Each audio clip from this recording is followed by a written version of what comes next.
मी advocate Ashish Minal बाबाजी शेलार ईश्वर साक्ष शपथ घेतो की कायद्याद्वारे स्थापित झाले आहे अशा भारताच्या संविधानाबद्दल मी खरी श्रद्धा व निष्ठा बाळगीन। मी भारताची सार्वभौमता व एकात्मता उन्नत राखीन।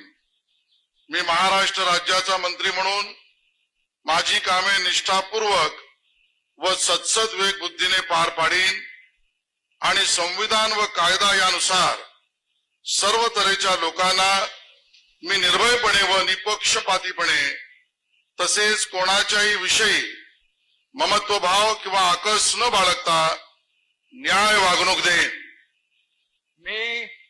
मी ॲडव्होकेट आशिष मिनल बाबाजी शेलार ईश्वर साक्ष शपथ घेतो की महाराष्ट्र राज्याचा मंत्री म्हणून माझ्या विचारार्थ आणली जाईल किंवा मला ज्ञात होईल अशी कोणतीही बाब असा मंत्री म्हणून माझी कामे यथायोग्य पार पाडण्यासाठी आवश्यक असेल ते खेरीज करून एरवी मी कोणत्याही व्यक्तीला किंवा व्यक्तींना प्रत्यक्षपणे वा अप्रत्यक्षपणे कळवणार नाही किंवा त्यांच्याकडे उघड करणार नाही।